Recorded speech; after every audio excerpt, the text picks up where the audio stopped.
Hello बच्चों। तो आज की जो आपकी फिजिक्स की गुड की एग्ज़ाम थी उसका सॉल्यूशन देख लेते हैं। यह है पेपर सेट नंबर 9। शुरू करते हैं फर्स्ट क्वेश्चन से। पोटेंशियोमीटर का क्वेश्चन है, अगर 150 सेंटीमीटर की लेंथ है तो 1.5 वोल्टेज है तो 210 सेंटीमीटर पे कितना होना चाहिए? तो आंसर होगा 2.1 वोल्ट। यहाँ पे हमको सर्कुलर कॉइल दिए जिसके सेंटर पे मैग्नेटिक फील्ड है बी। हमको मैग्नेटिक मोमेंट पूछा है तो वो होगा 2π/BR³ अपॉन μ0। उसके बाद एक वायर है जो east to west current carry कर रहे हैं, magnetic field north to south दिए हमको, तो फोर्स पर यूनिट लेंथ क्या होगा? तो आंसर आएगा 6×10⁻⁵ newton per metre. Then MCQ number 4, solenoid के एक्सिस के ऊपर मैग्नेटिक फील्ड पूछी है जो कि होगी 2.51 10⁻²।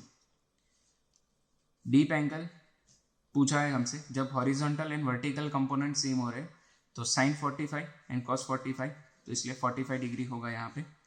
फिर 75 सेंटीमीटर पे हमको मैग्नेटिक फील्ड पूछा है बार मैग्नेट के लिए। यहाँ पे जो लाइन है वो इक्विटोरियल है, इसलिए इसका आंसर हो जाएगा 1.78 10⁻⁷ टेस्ला। अब यहाँ पे long current carrying solenoid having magnetic field 0.6 tesla, then magnetic energy per unit volume मतलब एनर्जी डेंसिटी पूछी है जो कि होगी b²/2μ0। तो 7 में आंसर हो जाएगा 1.43 10⁵ जूल पर मीटर क्यूब। देन 8, यहाँ पे सेल्फ इंडक्टर के लिए हमको पूछा है। सो L इक्वल टू आप फॉर्मूला यूज करोगे μ0 n²a/L, ठीक है। तो यहाँ पे आंसर होगा L decreases then capital L increases, A increases then L increases, तो L decrease A increase, A answer होगा। देन हमको फ्लक्स पूछा है जब करंट 0 to 20 एम्पेयर हो रहा है और म्यूचुअल इंडक्शन दिया है 1.5 हेनरी, तो यहाँ पे आंसर होगा 30 वेबर। ओके, फिर हमको IRMS की वैल्यू पूछी है ओनली कैपेसिटर के लिए, तो यहाँ पे आंसर होगा 2.1 एम्पियर। 11 देखते हैं MCQ नंबर। हमको रेजोनेंस फ्रीक्वेंसी पूछी है, तो F इक्वल टू 1/2π√L/C रखोगे तो आंसर आएगा 127.39 हर्ट्ज। फिर Q फैक्टर पूछा है 1/R√L/C, तो वहाँ पे आंसर आएगा 33.33। फिर यहाँ पे हमको FM के लिए फ्रीक्वेंसी पूछी है 88 to 108 मेगाहर्ट्ज होगा। E×B का यूज़ करोगे आप 14 में, क्योंकि यहाँ पे पॉजिटिव x डायरेक्शन में प्रोपोगेट हो रहा है। मैग्नेटिक फील्ड आपको K कैप दिया है यहाँ पे, सो J×K आई कैप होगा, तो यहाँ पे आंसर हो जाएगा 6.3 इक्वल टू CB का यूज करने के बाद 6.3 J cap volt per metre. Okay, then MCQ number 15, prism के लिए हमको प्रिज्म एंगल पूछा है यहाँ पे, तो MCQ 15 में आंसर होना चाहिए 2 cos inverse μ/2। Then radius of curvature दी है हमको डबल कॉन्वेक्स लेंस के लिए, तो और उसकी फोकल लेंथ दी है तो उसका रिफ्रैक्टिव इंडेक्स 3/2 होगा, दैट इज 1.5। फिर लेंस के कॉम्बिनेशन है, दोनों की फोकल लेंथ है 30 सेंटीमीटर, तो इफेक्टिव फोकल लेंथ क्या होगी 15 सेंटीमीटर। यहाँ पे हमको माइक्रोस्कोप की मदद से जो डेप्थ ऑफ नीडल है, अपेरेंट डेप्थ ऑफ नीडल, वो पूछी है, तो MCQ नंबर 18 में आंसर होगा I guess 12 centimetre. Then MCQ number 19 देखते हैं। गुड अप्रोक्सीमेशन पूछा है हमको 500 नैनोमीटर 5 मिलीमीटर के लिए, तो MCQ 19 में आंसर होगा 50 मीटर। फिर हमको यंग डबल स्लिट एक्सपेरिमेंट में वेवलेंथ ऑफ लाइट दी है, 2 स्लिट के बीच का डिस्टेंस भी दिया है और स्लिट एंड स्क्रीन के बीच का डिस्टेंस दिया है। 5th एंड 3rd ब्राइट पूछा है, तो MCQ नंबर 20 में आंसर होगा 1 मिलीमीटर। वर्क फंक्शन सबसे कम किसका है? सोडियम का। देन डी ब्रोगली वेवलेंथ पूछी है हमको, तो आंसर होगा यहाँ पे 22 में 1.53 एंगस्ट्रॉम।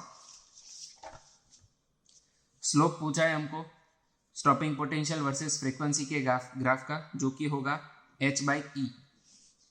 बामर सीरीज के लिए हमको शॉर्टेस्ट वेवलेंथ पूछा है, जो कि होगा 4/r। देन रेडियस दिया है हमको, 4th ऑर्बिट का पूछा है हाइड्रोजन के लिए। सो MCQ नंबर 25 में आंसर होगा 8.48 10⁻⁻10। फिर 26 देखते हैं।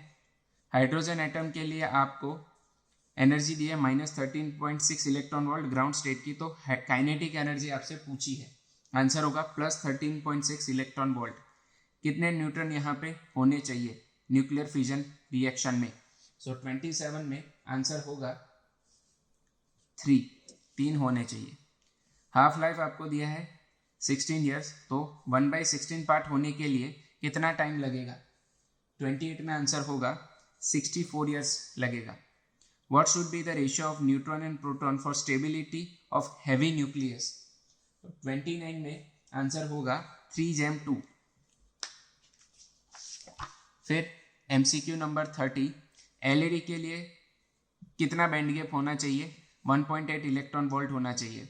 फुल वेव रेक्टिफायर में अगर इनपुट 60 हर्ट्ज दे रहे हो तो आउटपुट 120 हर्ट्ज मिलेगा, क्योंकि ये फुल वेव है। यहाँ पे हमको गेट पूछा है, इसका रिजल्ट कौन सा गेट होना चाहिए? तो आंसर आएगा और गेट होना चाहिए। 33 देख लेते हैं। फिर यहाँ पे आपको on axis and on equatorial line के लिए इलेक्ट्रिक फील्ड पूछी है ऑन डाइपोल, ठीक है। तो डिस्टेंस का रेशियो पूछा है, तो x/y आपका आंसर होगा cube root of 2/1। Electric field आपको दिया है यहाँ पे, और एक्सेलरेशन पूछा है, तो A=E/m आप यूज करोगे तो आंसर होगा 3.52 10⁻15 मीटर पर सेकेंड स्क्वायर। 2 लार्ज प्लेट दी हमको, यहाँ पे सेम साइन है, टेक्स्ट बुक में अपोजिट साइन दिया है, तो बिटवीन 2 प्लेट्स इलेक्ट्रिक फील्ड 0 होगा, बट यहाँ पे सेम साइन है, तो आउटसाइड 2 फील्ड्स इलेक्ट्रिक फील्ड, मतलब आउटसाइड 2 प्लेट्स इलेक्ट्रिक फील्ड 0 नहीं हो सकता, इसलिए यहाँ पे आंसर होगा 2 10⁻10 न्यूटन पर कूलम। फिर 36 में आपको डायमेंशन फॉर्मूला पूछा है इलेक्ट्रोस्टैटिक पोटेंशियल का, जो कि होगा m1L2T-3 A-1, that is option D. फिर इक्विवेलेंट कैपेसिटेंस फाइंड करना है, तो यहाँ पे ये वेस्टर्न ब्रिज नहीं है, ये वेस्टर्न ब्रिज है, तो ये कैंसिल हो जाएगा। यहाँ पे ये C सीरीज में, तो इसका C/2 हो गया, ये C सीरीज में, इसका C/2, ये तीनों पैरेलल में C/2 + C/2 C + C, तो इसका होगा 2C। यहाँ पे ये दोनों सीरीज, सो C/2, ये दोनों सीरीज, सो C/2, इसका पैरेलल होगा C, और 2C और C पैरेलल सीरीज कनेक्शन में होंगे, तो 2/3 होगा, सो 3 कैंसिल हो जाएगा, तो आपको 2 माइक्रोफैराडे आंसर मिलना चाहिए यहाँ पे। Okay, so 2 microfarad is the answer. Polar molecule क्या है, कौन से हैं यहाँ पे?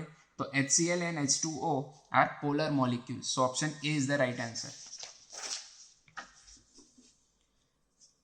रेजिस्टेंस की किस वैल्यू के लिए गैल्वेनोमीटर 0 डिफ्लेक्शन बताएगा? आंसर होगा यहाँ पे 100 ओमेगा।